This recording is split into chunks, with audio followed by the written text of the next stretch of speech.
Welcome to this Jeremy Bamber and White House Farm podcast. I'm delighted to be joined today by Jill McCarley, supporter of Jeremy Bamber. Jill is here today to talk about an American case in the name of Martin Tankleff.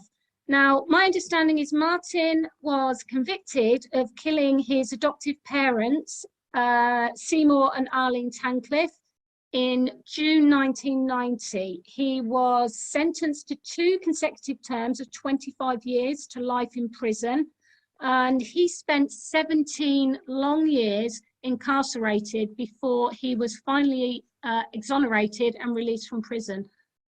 Jill, can you just give us a bit of background about this particular crime and why Marty was ultimately arrested, charged, and convicted of the murder of his parents?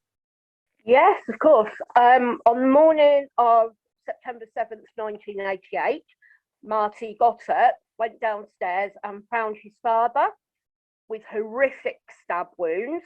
He, at this point, was unconscious, but still alive. Marty, at that point, rang 911. His call to 911 raised suspicions immediately. And when police arrived on scene, they immediately suspected Marty, because he hadn't gone looking for his mother, because he was trying to keep his father alive. So he, assumed as he was calling his mother wasn't responding, that she was dead. The police on the scene very much walked in, saw a young man, instant spoiled young brat, basically, millions of dollars. He's killed his parents to get the inheritance. So they suspected him immediately then?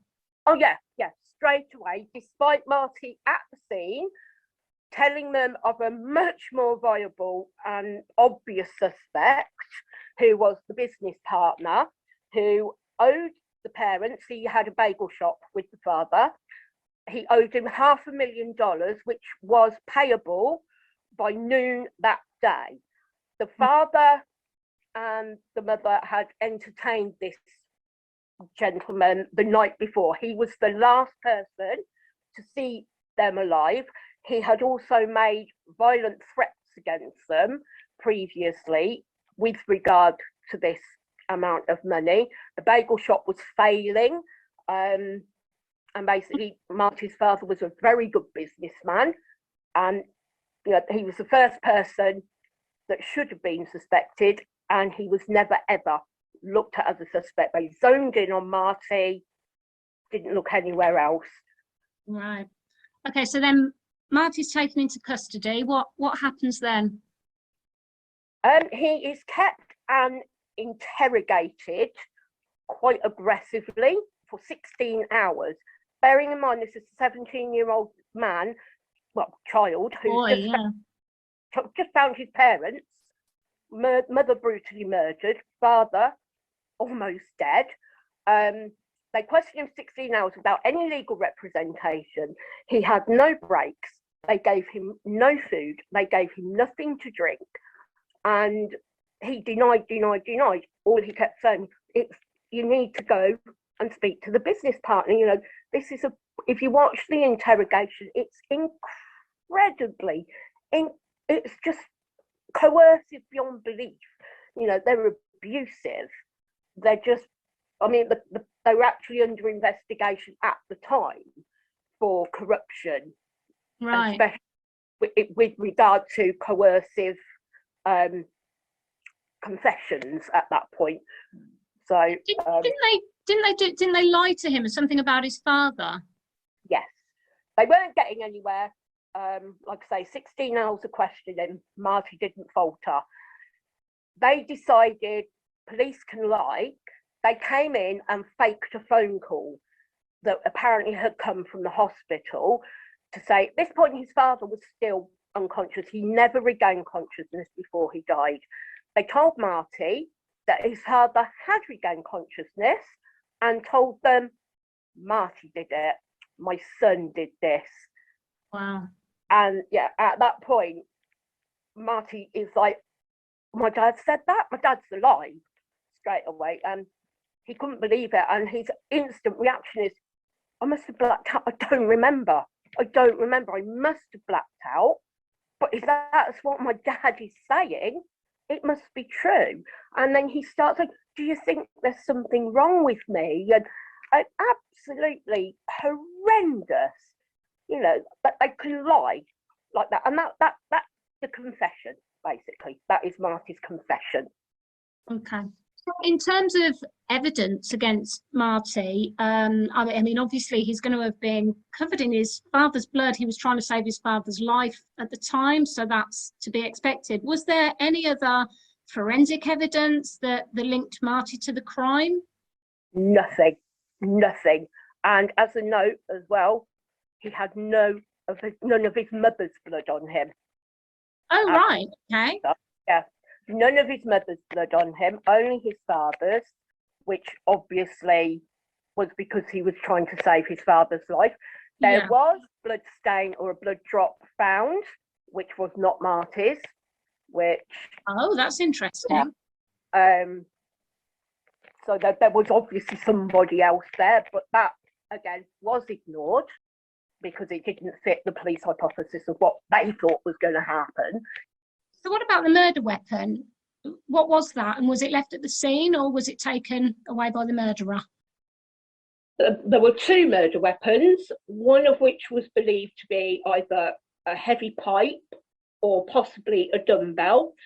And there was also a bloody print on the sheet next to Marty's mum, which was the imprint of a knife, which was not consistent with any knives found in the Tankleff home. So somebody took those weapons away with them, which again does not point to Marty.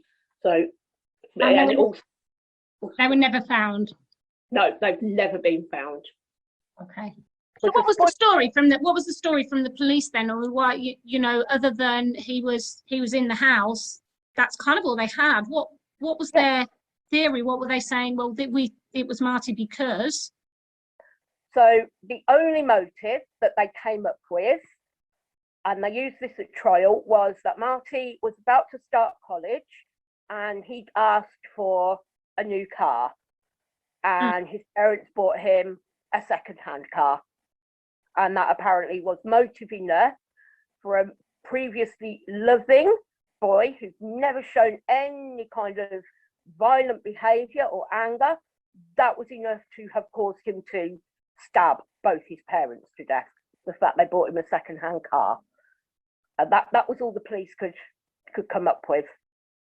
What about other family? And was he an only child? Was there anybody else involved? No, Marty had a half-sister who was also adopted. Initially, she was very, very supportive of Marty, very open, did quite a lot of TV interviews, magazine paper interviews, spoke out. Marty loved his parents. He wouldn't have done this. And she, I think, went along with the business partner fact until the will was read. And this sounds familiar. Yeah, this definitely sounds familiar. She found out not only would she not inherit half of her parents' estate if Marty was to inherit as well, but, you know, and then she's like, oh, but if Marty's convicted, I'm going to inherit everything. So she instantly, as soon as the will was read, turned against Marty, spoke out, oh, Marty definitely did it. You know, absolutely, Marty hated his parents and completely did a 180 on everything she'd been saying quite publicly previously. Yeah. So the money again. They say money is the root of all evil, don't they? And proven time and time again that it absolutely is. Oh yeah, absolutely. You know, and it was a big estate as well. We're talking multi-millions. Yeah. So, you know, it was a big chunk of change that she was going to inherit. But that money now has all gone, apparently. So her ex-husband, I wouldn't say, I don't know if it's embezzled exactly, but he kind of did little business ventures here and there, and it's all gone. Also sounds quite familiar. Yeah. The inheritance. So okay. So you mentioned at the beginning that there was another suspect, the business partner who was there the evening before with the Tankleffs, and that he owed $500,000. So Yeah. what of him? What happened with him? Well, this is interesting. Before news of the murders was out in the media, bear in mind this is 1988, so there isn't 24-hour news coverage where is now. So you had quite a few hours. He basically put on a disguise, which was laughable. He dyed his hair and put on a fake beard and moustache, faked his own death. Faked his own death? Faked his own death, yep. How did he do that? Well, and there was a note found in a hotel room that, you know, that he was going to kill himself because of the murders. Basically, it was awful. He then donned this laughable disguise and fled to California with a fake ID and quite a lot of cash on him. When they tracked him to a hotel room, he obviously again threatened to commit suicide. Yet he was never ever questioned as a suspect, only as a witness. How? To this day, he's not being questioned as a suspect. So yeah. Why do you think that is? Friends in high places, I'd say. He was quite chummy with the sheriff of that county, and you know, good friends with certain police officers. I don't know if there's sort of any kind of secret orders or anything like that involved, but he was quite a high profile businessman. He ran a bagel, actually known as the Bagel King. Of course, all the cops went and ate bagels there, and he was good friends with them all. So again, no, something else sounds very familiar about that, doesn't it? Yeah, that's the thing. There's a lot of parallels. And he's never ever been questioned as a suspect, you say? No, never. Other than in court at Marty's murder trial. Marty's lawyer started putting it to him that, you know, he killed the Tankleff. And I've never seen anything quite like it. This is a fully grown man who did horrendous fake crying and almost had a little temper tantrum in the witness box. And I'm not on trial here. Marty's on trial, and refused to answer any more questions. And that's the only time he's ever had any questions directed towards him as a suspect, not by the police or the prosecution or Marty's defence in court. I mean, it's a remarkable story, isn't it? You couldn't make it up, could you? It's, you know, but this is somebody's life. And like I say, Marty was a child. Yeah, he was. So Marty's in prison now. He's obviously protesting his innocence. His parents have obviously been tragically murdered. His sister's turned against him. Where does he go from here? Who listens to him? Who helps him? He was very lucky to have a brilliant appellate lawyer who got the Innocence Project involved. They became active quite early on. I mean, I think they were working the entire time on his case from the minute he was convicted in the October of 1990 all the way through really till 2008. They managed in 2003 to get an appeal in, which had new evidence from 20 witnesses that had previously not either been questioned or what they had said had not been disclosed. But the main piece of evidence, and it took them many attempts and many years to actually get the courts to agree to test the sample, was the blood spot that was found at the crime scene. Right, so this is the blood spot that didn't match Marty or either of his parents. This was an acting blood spot that nobody knew whose it was. Yeah, at the time, obviously it was tested. They could only kind of do blood grouping. It didn't have as advanced techniques as they did in the 2000s. So they petitioned, and they finally got quite detailed and really advanced DNA testing done, which proved 100% that it was not from Marty. It wasn't from anybody else that had been tested, apart from one person who has repeatedly ignored requests to give a blood sample. And why would you refuse to give a blood sample to rule yourself out? And I don't think I'm going to be surprised in who that is. Who is the person that's refused to give a blood sample? The business partner. Business partner, yeah. Yeah. So he doesn't just refuse, he ignores all requests. And because he has never been questioned or considered as a suspect, he doesn't have to. You know, Marty's team have been trying to get a court order to, you know, get a warrant to get his DNA. They can't. They are repeatedly refused. So to this day, the murders remain unsolved. You know, and why would you not? You know, all these years, this man has been a suspect. Why wouldn't you just give a sample? If it's not him, I agree. Yeah, what's the problem?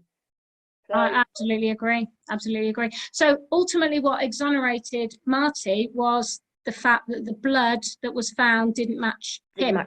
Yeah, and the position of the blood could not have been left by anybody other than the person who used the murder weapon. So really? Okay. Yeah. Where it was. I don't think they've disclosed where it was. Somewhere on either his father's body or around his father's body. But so whoever did it obviously cut themselves as well. Yeah. I mean, such a brutal attack like that's unsurprising, isn't it? So and Marty had no wounds, like, you know, Jeremy had no wounds visible. Marty had none, but there was a cut, and they knew that at the time. But even though, because they did like blood matching, but obviously back then you only got typing, you couldn't get a full, really good DNA profile. But you know, until this person of interest agrees to give a sample, I mean, Marty is still probably not going to agree, is he? Unless he's unless he's ordered to. Yeah. But this day they've been fighting. You know, Marty's still fighting to solve his parents' murders. Of course. Yeah. He wants whoever did it to be held responsible. And you know, he's been fighting for decades to get this guy to give a sample, and he just doesn't respond. I mean, he's still alive. You know, this guy is still out there, still alive, and still out there living his life. So brilliant. So Marty is fully exonerated, out of prison. What's he doing now? He's actually a real inspiration. Because of his work with the Innocence Project, Marty decided to become a lawyer. He's actually the first person who's been exonerated from a murder charge in America to qualify as an acting lawyer. And he actually now works for the Innocence Project, and he's happily married, and he's doing really well. He does fantastic. A lot of speeches and conventions, things like that. But so it's inspired him to go and help other people that, you know, are in such a horrific situation as he was.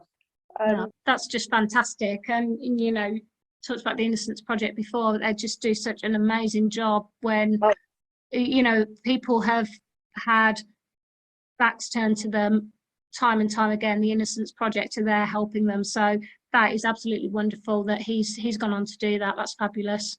Yeah, he's very inspirational. very inspirational. So, You know, we've talked about Marty tonight, and you've obviously invested quite a bit of time in this case, looking at this case. Well, why was that? What was it about this particular case that drew your attention?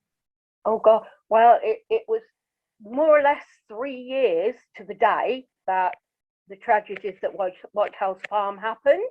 And obviously at the time, following Jeremy's case very much. And when Marty's case happened in 1988, I was watching a lot of the American crime shows, and it was covered a lot on that. It was a very, very high profile case. And there were just so many parallels to Jeremy's case. And not just at the time, but throughout. You know, they were both, him and his sister were adopted. The corruption, the non-disclosure, the just out and out lies by there is a lot, isn't there? That, you know, there is another suspect that is far more obvious than Marty in this case. In Jeremy's, far more obvious was Sheila. The suspect in Marty's case was friendly, shall we say, with the police department, and has never even been a suspect, despite behaviour that would make you go, we need to look at this guy. Sheila was alive inside the house whilst Jeremy was outside with police. So you know, there's that, there's, like you say, the non-disclosure, there's the interview techniques, the no solicitor, hours and hours of interrogation, the police lying, the corruption side of things. It doesn't just happen in the UK, it happens in the US, and it happens all over the world, that innocent people are being convicted of crimes they didn't commit because people don't want to, or can't be bothered, or whatever it is, to actually find the real perpetrator and put the real person in prison. And that's what's happened in Marty's case. And for him, he has never received justice for his parents, which I'm guessing probably what he really wants. Yeah, absolutely. That is what he's still fighting for. You know, he wants to see the person that murdered his parents and that took away his childhood and his family, you know, not just his parents, his sister and her family. He lost everything the same way Jeremy did, you know, and it doesn't just happen. You know, you see it very much, especially in America, with a lot of the miscarriages of justice being towards poorer people. You know, you get a lot sort of like, with this again, like Jeremy, a wealthy family, the police instantly took a dislike to Marty because he was a young, wealthy man. Both Marty and Jeremy have been brought up to trust the police and to believe what the police said. You know, if the police tell something, you take that as gospel. You know, police don't lie; they're here to help. You know. And they both walked into a trap to their detriment. You know, it's fantastic. Marty achieved his freedom. He's out now. He will never get those 17 years back, obviously. And but ultimately, we wish him all the very, very best for the future, and we will continue as we do and fight for Jeremy. Jill, thank you so much for joining me. I really appreciate it. Your knowledge on the case is fantastic, and thank you so much for joining me. Lovely. Thank you very much. Thank you for having me. Bye. Bye. Thanks for listening to this podcast. If you'd like to do something to help Jeremy Bamber, then sign our online petition to the Home Secretary for the disclosure of case documents still withheld by Essex Police. Visit www.change.org and search for Jeremy Bamber. And don't forget to share the link with your friends and family.